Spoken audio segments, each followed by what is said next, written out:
Joining us is Republican presidential contender and former governor of Utah, Jon Huntsman. Good evening, sir. Greta, how are you? I'm here as you instructed last week. Oh, good. Well, I'm delighted you're here. Thank you very much. Now, it's not going to take a lot of guessing what you thought about tonight's speech. I've seen your statements: empty rhetoric, failed policies, regurgitated half measures, and then President Obama has failed. So I guess that pretty much sums up. But is there anything about the speech that you thought was worth looking at? Well, the words are okay. I guess the rhetoric is okay. But I guess the sad story here, Greta, is that, you know, we're Americans here. We're big, bold optimists. We want solutions. And when the economy has hit the wall, you can't take half steps. You can't make half measures. You've got to go big.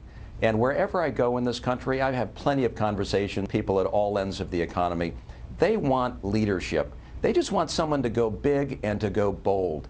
And the problem is we're not doing that. And the half measures are not going to get this economy to where it needs to be. The only way we're going to get out of this fix is if we fundamentally look at the tax code and say it is aged, it is dilapidated, it is anachronistic. We need to shake it up. I put forward a proposal that basically strips out the loopholes, the deductions, the corporate welfare, and all the subsidies, and says we've got to lower the rate, we've got to broaden the base, we've got to make this a 21st century competitive tax code. We've got to deal with regulatory reform. I mean, if the president had simply stood up and said things like Dodd-Frank, maybe even made some reference to Obamacare. I mean, let's get real about what is clogging the marketplace and keeping small business from investing and hiring. It's pretty simple. It isn't recreating the wheel. We just need to recognize and listen to what we're hearing from the business community. Well, it's a little bit distressing, I think, for most American citizens. Now, let's just take the issue of the tax code.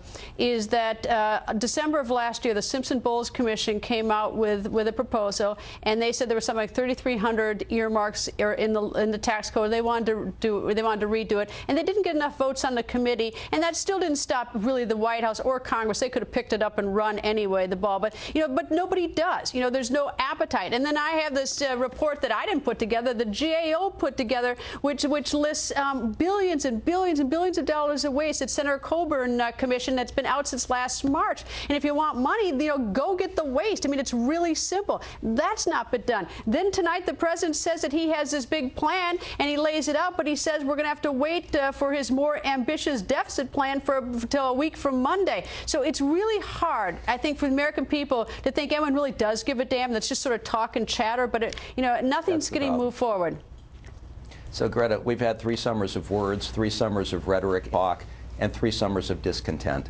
So, I mean, let's get real. Washington doesn't have a vacuum of ideas. There are a lot of good ideas floating around. The Ryan Plan is on the table. Simpson-Bowles is on the table.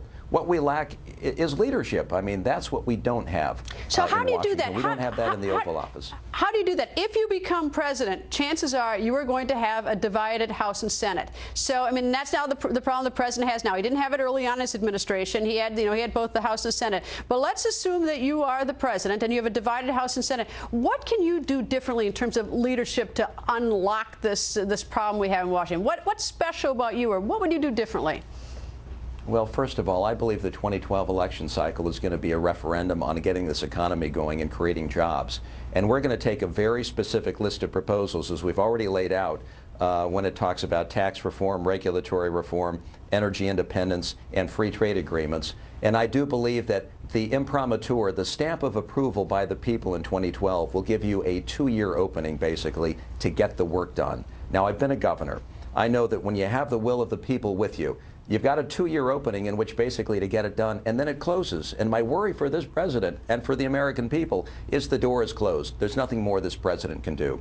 He can talk through the rest of his term, but there is no will of the people there. They've already tuned out. So 2012 is going to be an election based on ideas relevant to the economy.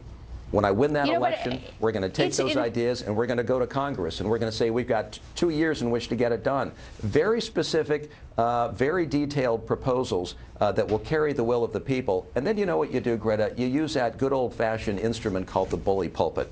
You get out from behind the teleprompter. You speak from your heart and soul to the American people. You speak from your heart and soul to the Congress. You give them a very specific proposal, unlike tonight, which was just a lot of words and rhetoric. They know where you are. The American people know where you are, and you get down to business. Governor, thank you, and of course, hope you come back soon. Thank you for keeping your promise and coming back tonight, sir. Anything for you, Greta.